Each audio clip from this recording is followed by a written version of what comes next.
5 സുന്ദരികൾ എല്ലാ ദിവസവും രാത്രി 9:30 നമ്മുടെ സ്വന്തം സൂര്യ TV. ഗൗതം നിർമ്മലാന്റെ അടുത്ത് എത്തിയോ? എത്തിയെന്ന് മാത്രമല്ല, ഞങ്ങൾ കഴിക്കാനും തുടങ്ങി. ഓ, നിങ്ങൾ അമ്മയും മകനും വലിയ പുള്ളികളാണല്ലോ. നെയ്ച്ചാളം മുളകിട്ട് വെച്ചതും കൂട്ടിയായിരിക്കും കഴിക്കുന്നത്. അതും എന്റെ പാറു അമ്മയുടെ കൈകൊണ്ടുണ്ടാക്കിയത്. നല്ല ആൺമക്കൾ ഉണ്ടെങ്കിലേ അതങ്ങനെയാ. അമ്മമാരൊരാഗ്രഹം പറഞ്ഞാ എന്ത് റിസ്ക് എടുത്തും ആൺമക്കൾ അത് സാധിച്ചു തരും. സമ്മതിച്ചു. പക്ഷേ ഒരു കുറവുണ്ട്. എനിക്കൊരു മരുമോളുണ്ടായിരുന്നു, നിധി. അവള് വന്നില്ല. അല്ല, നീ ഉച്ചകൊണ്ട് വരാൻ നോക്കാന്ന് പറഞ്ഞിട്ട് എന്തു പറ്റി? ഒന്നും പറയണ്ട ഗൗതം, ഇവിടെ ആകെ പ്രശ്നമായി പോയിന്നേ. അയ്യോ, അത് ചോദിക്കാൻ മറന്നുപോയി. പാറും എന്തിനാ നിന്നെ തിരിച്ചു വിളിച്ചത്? അവിടെ എന്താ പ്രശ്നം? വിളിച്ചോടനെ വലിയൊരു ടെൻഷൻ തരുന്ന ഒരു കാര്യം പറയണ്ടെന്ന് കരുതിയാ ആദ്യം ഞാനത് പറയാതിരുന്നത്. എന്താന്ന് വെച്ചാ നീ പറ നിധി.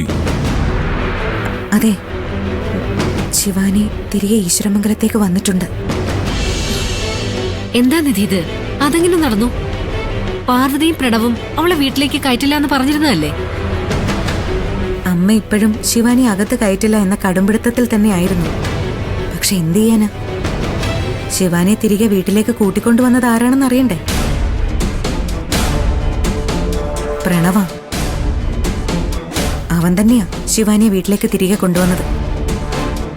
പ്രണവോ? അതെങ്ങനെ? അവൻ എന്തൊക്കെയാ കാണിക്കുന്നതെന്ന് ഒരു പിടിയുമില്ല. അവനെ വീണ്ടും കള്ളുകൂടിയും തുടങ്ങിയിട്ടുണ്ട് ഗൗതം. പോരാത്തതിന് ഇവിടെ നടന്നത് എന്തൊക്കെയാണെന്ന് ഗൗതമൻ അറിയൂ.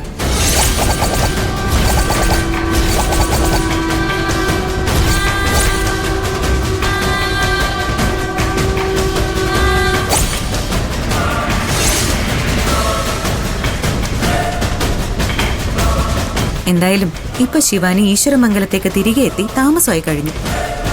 എന്തിന്റെ പേരിലായാലും പ്രണവളെ തിരികെ കൊണ്ടുവന്നത് ശരിയായില്ലെന്നാണ് എനിക്ക് തോന്നുന്നത്. തൽക്കാലം നമ്മളായിട്ട് ഒന്നും പറയാൻ പോണ്ട ഗൗതം. എത്രയും വേഗം ഒഴിവാക്കാൻ വേണ്ടി അവൻ സ്വീകരിച്ച ഒരു വഴിയാണിതെന്നാ പ്രണവ് ഇപ്പൊ പറയുന്നത്. ഈ 6 മാസം കൊണ്ട് അവള് പ്രണവിനെ കൺവിൻസ് ചെയ്യിപ്പിച്ചെടുക്കുമെന്ന് ശിവാനിയും പറയുന്നുണ്ട്. എല്ലാം നന്നായി വരുമെങ്കിൽ നന്നാവട്ടെ. നിധി പറഞ്ഞത് അതിന്റെ ശരി. ചിലപ്പോ ഈ 6 മാസം ഒരുമിച്ച് ജീവിക്കുമ്പോ അവർക്ക് പിന്നെയും മുന്നോട്ട് പോയാലെന്ന് തോന്നിയാലോ, അല്ലേ? ഒക്കെ നല്ലതിനാവൂന്ന് കരുതിയാ മതി. അതെ ആന്റി. എന്തായാലും ബാക്കി കാര്യം ഞാൻ വന്നിട്ട് സംസാരിക്കാം. നീ ഒരു അകലോട്ട് നിന്നാ മതി.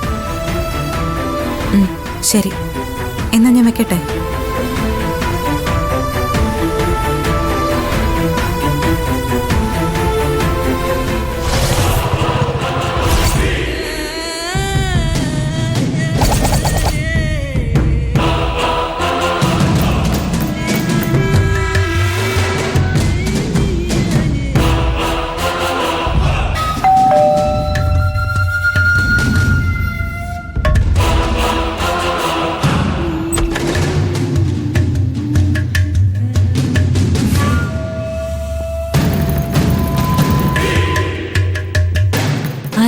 ഗൗതം സാർ സ്റ്റുഡിയോയില് ഫോട്ടോ ഫ്രെയിം ചെയ്യാനായി ഏൽപ്പിച്ചിരുന്നു.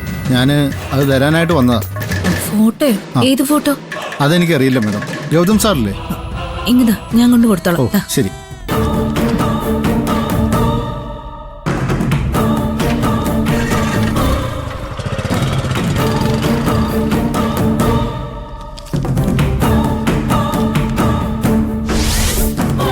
ഗൗതം ആരുടെ ഫോട്ടോ ആയിരിക്കും ഫ്രെയിം ചെയ്ത് വാങ്ങിയത്? അത് 2 എണ്ണം ഉണ്ടല്ലോ. എന്തായാലും തുറന്നു നോക്കാം.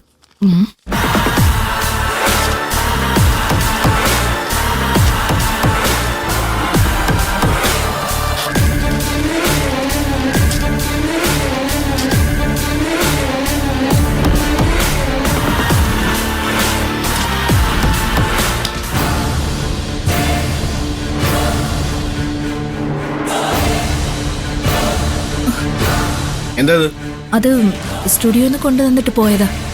ഗൗതം ഫ്രെയിം ചെയ്യാൻ കൊടുത്തിരുന്ന ഫോട്ടോകള്. ആരുടെ ഫോട്ടോ ആണെന്ന് തുറന്നു നോക്കാന്ന് കരുതി, അത്രേ ഉള്ളൂ. നിന്റെ ഫോട്ടോ എന്തെങ്കിലും ഫ്രെയിം ചെയ്യാൻ വേണ്ടി ഏട്ടന്റെ കൊടുത്തിട്ടുണ്ടായിരുന്നു? ഇത് ഏട്ടനുള്ളതെന്ന് പറഞ്ഞിട്ട് തന്നെയല്ലേ കൊണ്ടുവന്ന് നിന്റെ ഏൽപ്പിച്ചത്? അതെ. മറ്റൊരാൾക്ക് വരുന്ന ഒരു സാധനം, അതിന് എന്ത് തന്നെ ആയിക്കോട്ടെ, അതിന്റെ പൊതി അഴിച്ചു നോക്കുന്നത് സംസ്കാരമില്ലായ്മയും വിവരക്കേടും അല്ലേ? മറ്റുള്ളവരുടെ സ്വകാര്യതയിൽ ആവശ്യമില്ലാതെ ഇടപെടരുതെന്ന് അറിഞ്ഞൂടെ നിനക്ക്? അല്ല, അത് ഫോട്ടോ ആണെന്ന് അയാൾ പറഞ്ഞതുകൊണ്ടാ. നിർത്ത്. സംസ്കാരം എന്ന് പറയുന്നത് ജന്മനാ ഉണ്ടാവേണ്ട ഒരു കാര്യമാണ്.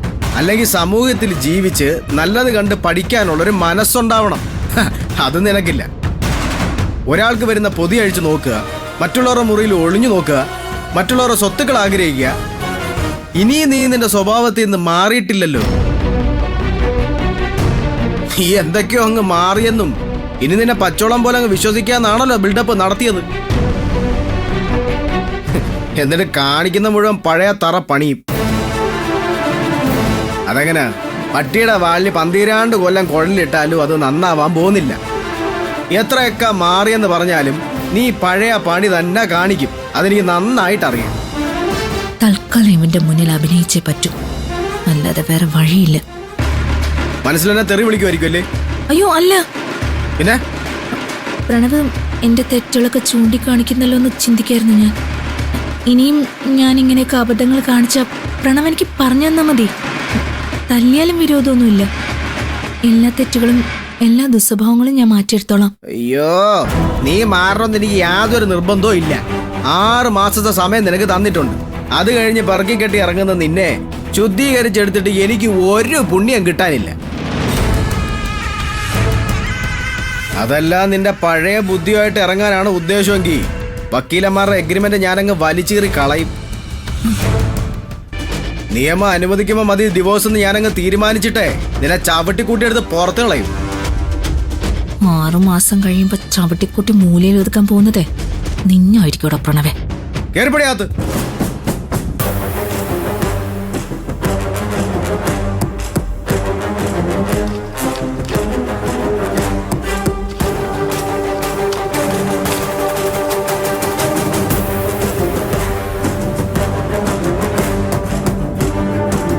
ഫ്രൈഡേ ആണെങ്കിൽ ഈവനിങ് ഞാൻ ഫ്രീയാ.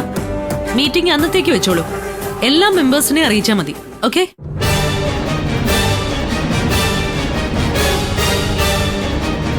എന്താ ഇത്?